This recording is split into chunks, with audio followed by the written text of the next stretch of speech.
Hello दोस्तों, कैसे हैं आप लोग। मुझे लगता है कि आप लोग जो है बहुत खुश और मस्ती से अपनी तैयारी को आगे बढ़ा रहे हैं, क्योंकि एनटीपीसी अब फॉर्म भरने फिलअप होने लग रहा है और अब हम लोग जोर शोर से अपनी तैयारी शुरू करने जा रहे हैं।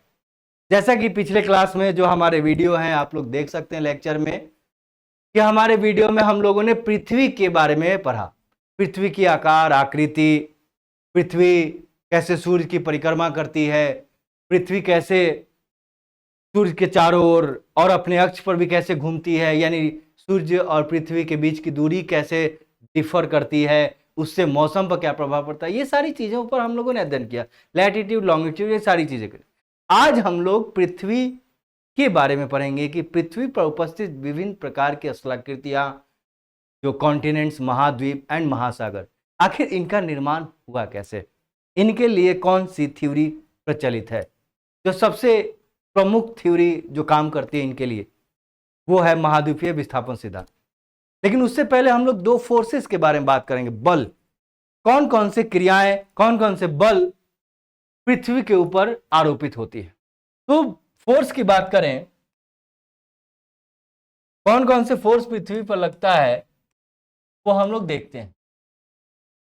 यानी बल, पृथ्वी पर दो प्रकार के बल लगते हैं। एक बात याद रखिए हमेशा, एक अंतरजातीय बल,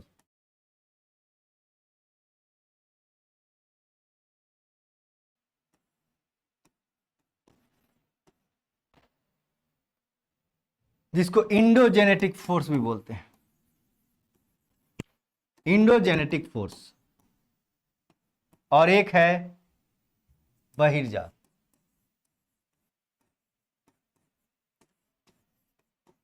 एक्सोजेनेटिक।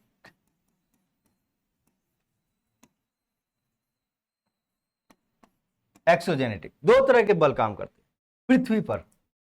इंडोजेनेटिक जो पृथ्वी के अंदर काम करने वाली जो भी बल हैं, पृथ्वी के अंदर से जो भी क्रियाएं होती हैं, जो फोर्स काम करता है वो, तो पृथ्वी के अंदर जो फोर्स काम करता है, एक नंबर हम लोग को मालूम ही है, वोल्केनो। वोल्केनो जो पृथ्वी के अंदर से एक विस्फोट की तरह पृथ्वी की सतहों पर आता है और कई श्रृंखलाओं, कई तरह के लैंड मासेस का निर्माण करता है। उसके बाद अर्थक्वेक, यानी भूकंप। भूकंप पृथ्वी के अंदर ही होता है। भूकंप की क्रियाएं पृथ्वी के अंदर, जब प्लेट पृथ्वी के या किसी तरीके की कोई एक्टिविटीज होती है जिससे सतह का जो क्रस्ट लेयर है वो हिलता है, इसको हम लोग अर्थक्वेक बोलते हैं। फिर उसके बाद 3 नंबर, हमें एक और फोर्स काम करता है जो पृथ्वी के अंदर, जब पृथ्वी हमारा मूव करती है तो इसके अंदर एक स्टेनोस्फेयर है। स्टेनोस्फेयर वो काम करता है। स्टेनोस्फेयर, तो स्टेनोस्फेयर के काम करने से उससे भी एक प्रकार का बल होता है, जिससे कभी कभी हमें, जैसे साइक्लोन हो गया, टोर्नेडो हो गया, इन सब चीज़ों की उत्पत्ति होती है। मेनली दो ही प्रकार के, दो ही बल, वोल्केनो और अर्थक्वेक, जो है इंडोजेनेटिक फोर्सेस में काम करते हैं। पृथ्वी के बाह्य बल में बात करें तो यहाँ पर बाह्य बल कौन कौन से लगते हैं। सबसे पहले बाह्य बल की बात करें तो हमें दो तीन चीजें हम लोग को देखने को मिलती हैं। एक ही मिलता है विंड प्रेशर, प्रेशर भी बोल सकते हैं, वायु दाब, जो बाह्य फोर्स के रूप में काम करते हैं। 2 नंबर है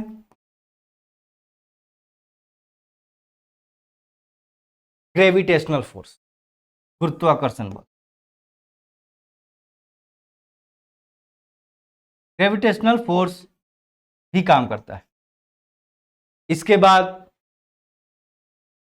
जो है एक्सोजेनेटिक फोर्सेस में और भी बहुत सारे फोर्सेस, जैसे नदियों द्वारा जो है अपरदन, तो इरोजन बोलते हैं। इरोजन में 3 तरीके का इरोजन होता है, एक विंड का इरोजन, और एक एयर का इरोजन, और एक आपका आइस बर्फ भी इरोजन करता है। ये 3 तरीके का इरोजन काम करता है। इसके अलावा ये बल जो है पृथ्वी को एक आकृति देने में लगातार जो है कार्य करता है। जैसा कि हम आपको बताएं कि पृथ्वी पर अगर कोई भी स्थलाकृति लें, जैसे कि मान लीजिए कि बड़ा सा ये माउंटेन हो गया, ये प्लेट्यूज हो गया, ये प्लेन्स हो गए, और इसके नीचे की ये समंदर मान लीजिए वाला पार्ट सी लेवल।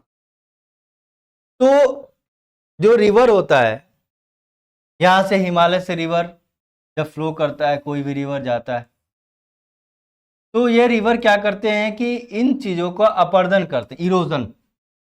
यह आकृति पहले बहुत बड़ा, जैसे हम लोग देखेंगे कि सबसे पुरानी माउंटेन जो एक समय अरावली हुआ करती थी, जिसकी ऊंचाई बहुत ऊंची थी, आज नवीन युग में अरावली की ऊंचाई बहुत कम हो चुकी। क्यों? क्योंकि लगातार अपर्दन हुआ है, और ये अपर्दन के कारण इनका हाइट छोटा होता चला जाएगा, ये धीरे धीरे प्लेन्स होते चले जाएंगे। जैसे अगर हम लोग आप पेनिसुलर प्लेट्यूज की बात करें, तो ये चीज़ें हम लोग को देखने को मिलती हैं। तो हमने ये चीज़ एक ध्यान दिया कि कौन कौन से बल काम करते हैं पृथ्वी के ऊपर। दूसरा, पृथ्वी की जो आंतरिक संरचना है, इंटीरियर ऑफ द अर्थ। अब पृथ्वी का इंटीरियर की बात करें तो पृथ्वी के इंटीरियर में हम लोग देखें तो ये है हमारा, एक डायग्राम रफली बनाते हैं। पृथ्वी को 3 भागों में बांटते हैं। एक है आपका क्रस्ट, एक है आपका पतली सी लेयर होती है क्रस्ट की, उसके बाद आपका शुरू होता है मेंटल, और सबसे नीचे जो है वो आपका कोर। ये 3 पार्ट में पृथ्वी को बांटे। पृथ्वी की जो त्रिज्या है, जो इसका रेडियस है, वो लगभग 6400 किलोमीटर है यहां तक के लिए अगर जाए। और जब हम ध्यान देते हैं, जो क्रस्ट लेयर है वो हमारा ये वाला जो पार्ट है, ये क्रस्ट लेयर है, यह 5 किलोमीटर तक। और इस क्रस्ट लेयर के ठीक नीचे हम आपको बता दें कि एक चेंबर है मैग्मा का, जो नाम है एस्थेनो।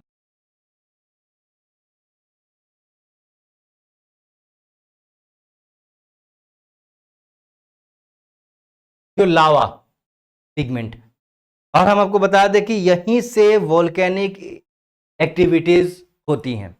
वोल्केनो की उत्पत्ति इन्हीं एस्थेनोस्फेयर में लावा के गर्म होने से, जब यह ऊपर की तरफ जाते हैं तो यह विस्फोट करते हैं, और विस्फोट करते हैं यहाँ से जो लावा का वह होता है। इसके बाद है मेंटल। हमने ये बताया कि क्रस्ट जो है हमारा, ये बना किससे होता है? ये इसका एक शॉर्ट फॉर्मूला याद रखेंगे, सियाल। सिलिकॉन और एल्यूमिनियम से मिलकर के बना होता है। सबसे हल्का लेयर होता है, डेंसिटी बहुत कम। ठीक, इसके बाद इसकी डेंसिटी लगभग 2.6 या 2.7 के आसपास हो, ग्राम पर सेंटीमीटर क्यूब। इसके बाद तो 3 चीजें हमने सियाल के बारे में देखा, और क्रस्ट में सियाल है। दूसरा, इसका डेंसिटी बहुत कम होता है, बहुत हल्का है, फ्लोटिंग है, इसीलिए यह फ्लोट करता है। और इसके ठीक नीचे हमारा जो है एस्थेनोस्फेयर है। एस्थेनोस्फेयर के बाद का हिस्सा जो है हमारा मेंटल है। और मेंटल ये 5 किलोमीटर है। मेंटल जो है लगभग 2800-2900 किलोमीटर तक का ये भाग है। 2900 किलोमीटर वाला जो एरिया है वो हमारा मेंटल के रूप में जाना जाता है।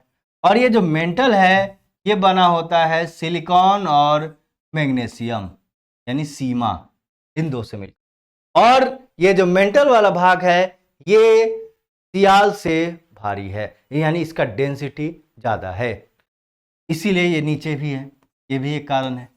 इसका डेंसिटी जो है 2.9 है ग्राम पर सेंटीमीटर।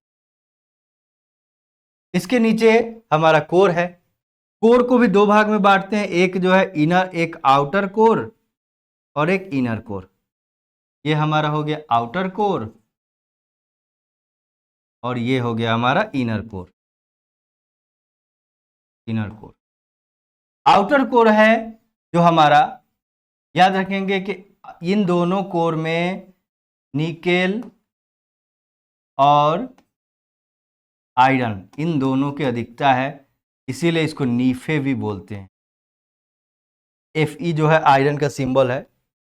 ये दोनों चीजें हैं। आउटर कोर जो है, याद रखेंगे, यह हॉट होता है, लावा है, बहुत गर्म होता है, लिक्विड अवस्था में होता है। याद रखेंगे दो स्टेट, एक स्टेनोस्फेयर, यह जो है लिक्विड अवस्था में होता है, और एक जो है हमारा आउटर कोर जो कि लिक्विड अवस्था में, लावा।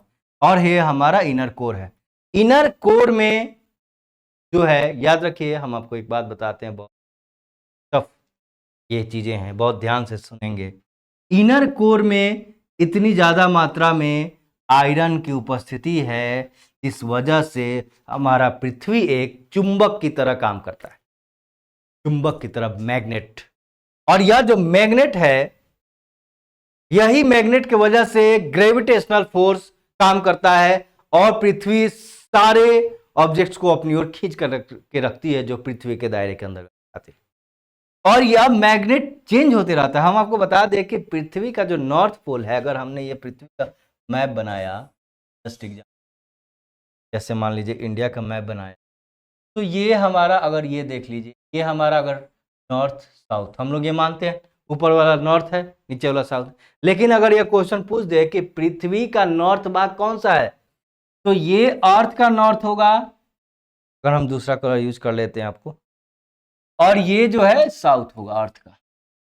ये नॉर्थ होगा, ये साउथ होगा, क्योंकि हम लोग जानते हैं चुंबक का एक गुण है, लाइक फोर्सेस जो है, जो लाइक फोर्सेस होती है वो डिस्ट्रैक्ट, रिपेल करती है, धक्का देती है। अनलाइक फोर्सेस एक दूसरे में अट्रैक्ट होती है। तो यहां पर साउथ पोल नॉर्थ पोल से अट्रैक्ट होता है और नॉर्थ वाला भाग साउथ से। तो यही वजह है कि देखिएगा, जो चुंबक यानी पृथ्वी का जो साउथ वाला भाग है वो नॉर्थ के, यानी हमारा जो नॉर्थ पोल है पृथ्वी के साउथ वाले भाग को लेकर चलता है, और हमारा जो साउथ पोल है पृथ्वी के नॉर्थ पोल। और हम आपको ये भी बता दें कि ये चेंज होता है, सेम नहीं है पृथ्वी का नॉर्थ पोल साउथ पोल। आज से करोड़ों साल पहले प्लीस्टोसीन एज में नॉर्थ पोल साउथ पोल पहले कनाडा से होकर, कनाडा आज देखते हैं कहाँ है। धीरे धीरे शिफ्ट करता है। ये शिफ्ट किस लिए करता है, क्यों करता है, क्या कारण है? सबसे बड़ा कारण है कि इंटीरियर पार्ट में ये जो कोर है ये हमारा लिक्विड है और ये मैग्मा है, ये बात याद रखिए। और ये मैग्मा के वजह से जो है शिफ्ट करता है। तो फोर्स समझ में आया किस प्रकार से ग्रेविटेशनल फोर्स काम करता है, खींच करके रखता है, पुल करके रखता है। और ये हम लोगों ने देखा अर्थ क्रस्ट और मेंटल, ये कोर है, ये सारी चीजें, ये वाला पार्ट जो है, और सियाल सीमा, ये हम लोगों ने इसलिए बताया क्योंकि हम एक थ्योरी पढ़ने जा रहे हैं, महाद्वीपीय विस्थापन सिद्धांत, कॉन्टिनेंटल ड्रिफ्ट। तो उससे पहले हम लोगों ने जो दो तीन फोर्सेस हैं उनके बारे में अध्ययन किया, इन सारी चीज़ों के बारे में हमने किया और ये सब चीज़ें हमें समझ में आई। अब हम लोग शुरू करते हैं महाद्वीपीय विस्थापन सिद्धांत, कॉन्टिनेंटल ड्रिफ्ट।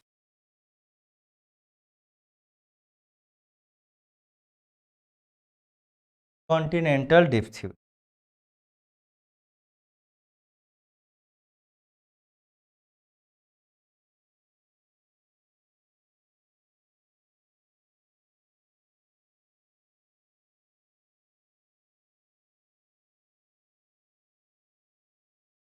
महाद्वीपीय विस्थापन एक सिद्धांत बड़ा है, क्या था?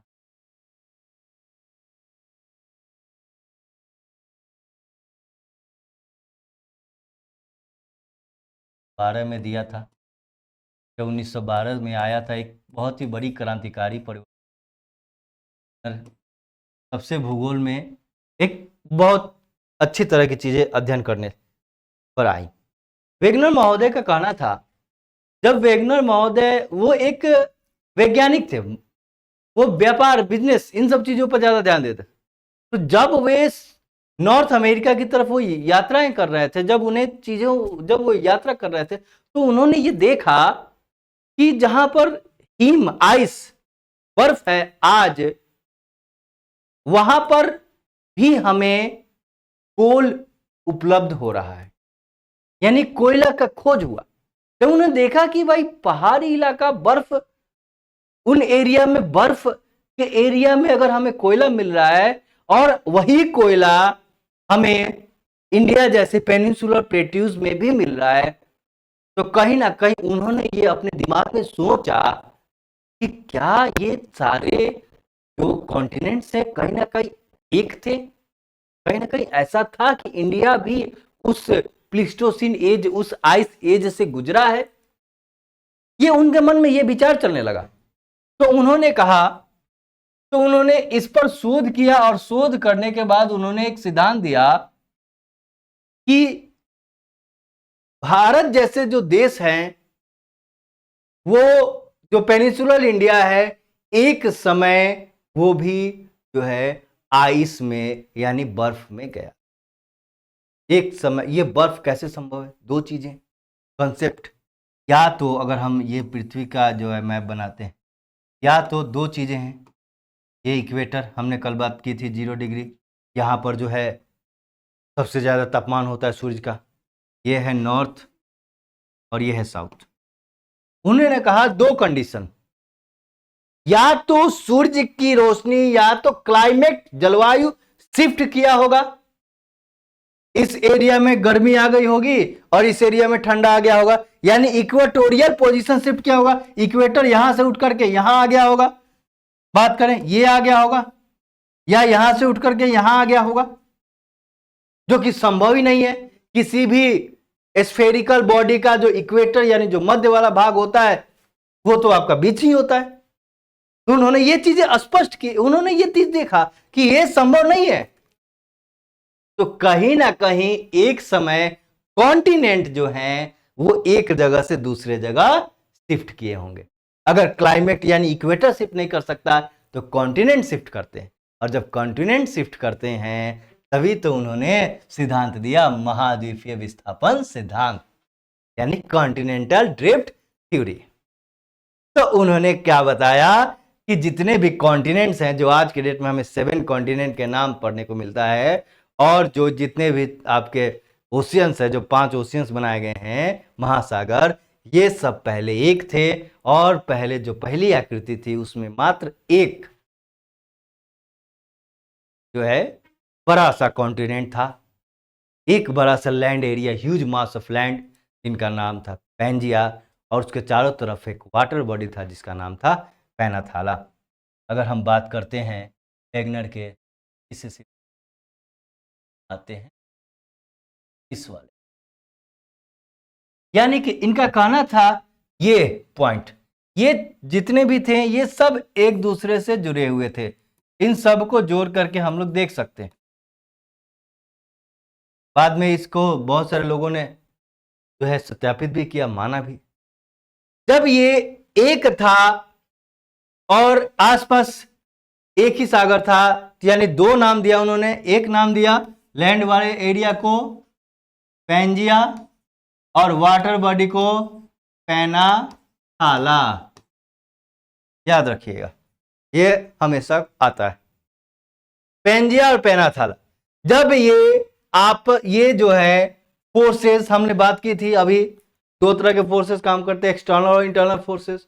एक पृथ्वी के घूर्णन के कारण कोरियोलिसिस फोर्सेस भी काम करता है, आगे चल करके हम लोग उसके ऊपर डिस्कस करेंगे, बस इतना जान लीजिए कि पृथ्वी के घूर्णन से यह फोर्स काम करता है। तो इन सारे फोर्सेस के वजह से ये जो कॉन्टिनेंट है आपस में ड्रिफ्ट करने लगे, यानी एक दूसरे से दूर होने लगे। और ये ड्रिफ्ट ऐसे होने लगा जैसे कि ये मान लीजिए, ये देखिए, ये कॉन्टिनेंट पहले एक था, नाम था पैंजिया और पेनाथाला। अब ये दो भागों में कॉन्टिनेंट टूटा, ऊपर वाले भाग को लॉरेशिया और नीचे वाले भाग को गोंडवाना। ये दो नाम पड़ा, लॉरेशिया और गोंडवाना। लॉरेशिया, इन जिसको यूरेशिया वाला पार्ट भी बोलते हैं, ये दो भाग में बंटता है। देखते हैं, आप लोग देख रहे हैं ना, ये एक भाग आपका नॉर्थ अमेरिका, दूसरा भाग आपका एशिया, यूरेशिया, इसमें ये सारे देश। और जो गोंडवाना लैंड है ये टूटता है आपका south America, Africa, India, Antarctica and Australia. कैसे, इसका प्रूफ तो होना चाहिए ना, कि ऐसे ही कोई थ्योरी तो नहीं आ जाती है। प्रूफ दी, क्या प्रूफ दिया कि यह जो एरिया है और यहां जो एरिया है, इन दोनों एरिया में पाए जाने वाले जो मिनरल्स हैं, खनिज हैं, वो सेम प्रकृति के हैं। ये तभी संभव है जब दोनों जो कॉन्टिनेंट है एक समय एक साथ रहे हों, तभी इन दोनों के बीच जो है। उन्होंने ये भी देखा कि अफ्रीका और ये वाले यूरोप में जो पाए जाने वाले खनिज हैं सेम हैं। एक तरीके के एनिमल्स थे लेमिंगो, ये भी नाम आता है, ये कभी हमेशा पूछता है। लेमिंगो जो है वो हमेशा वेस्ट वार्ड ड्रिफ्ट करते हैं, पश्चिम की तरफ।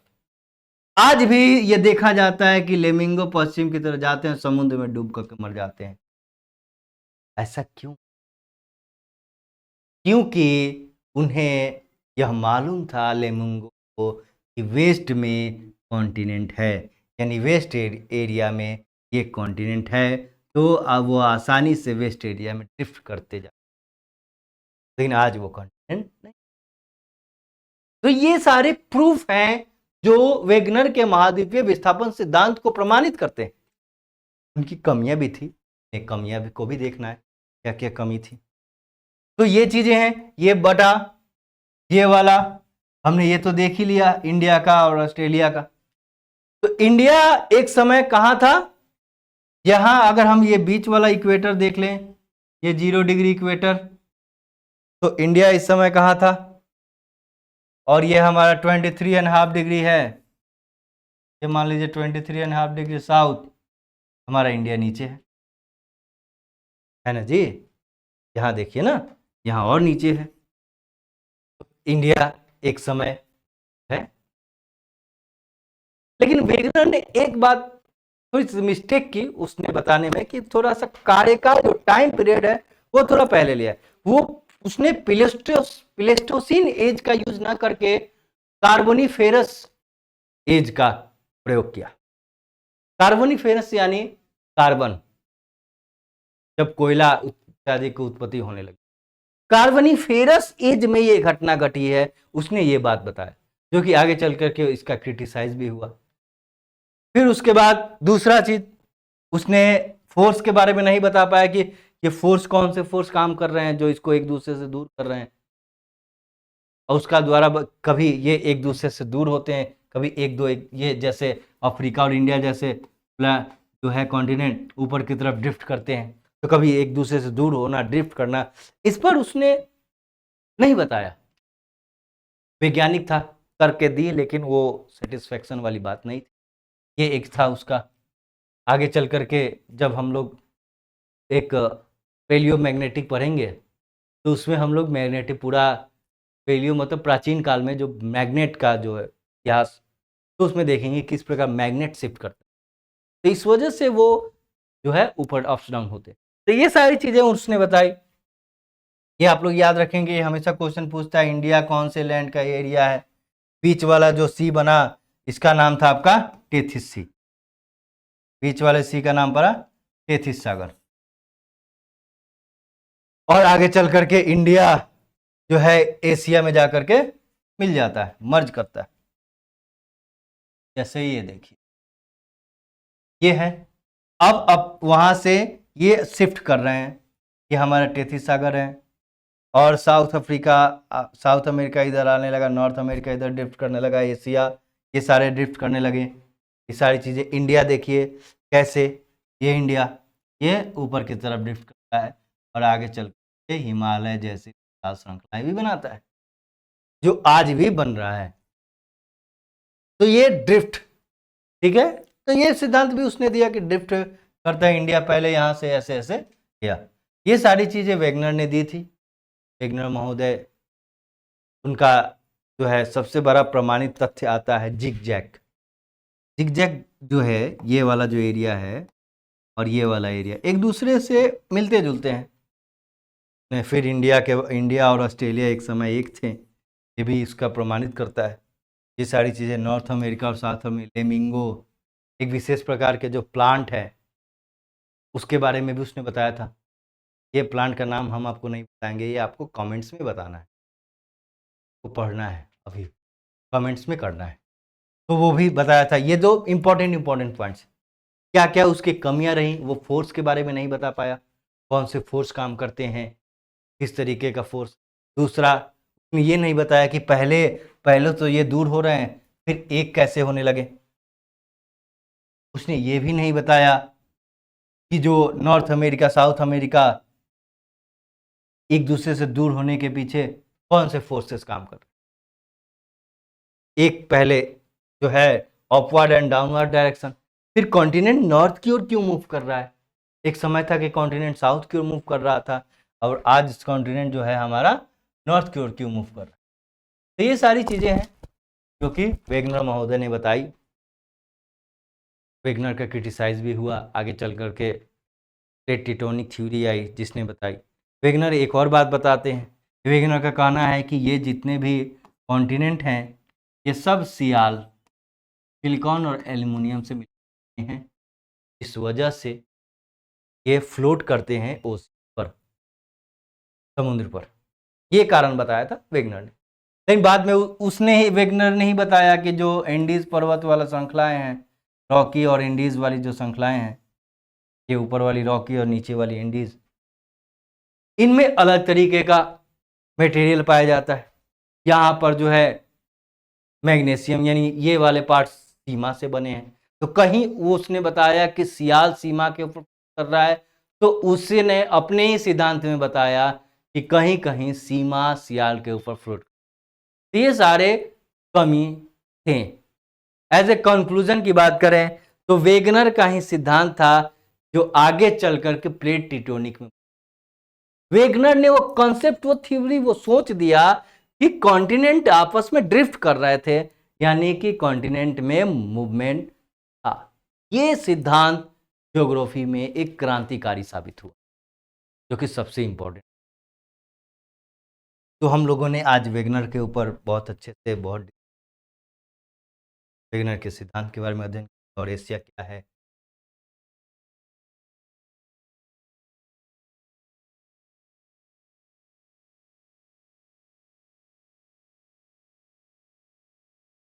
जो कि आज के डेट आज के डेट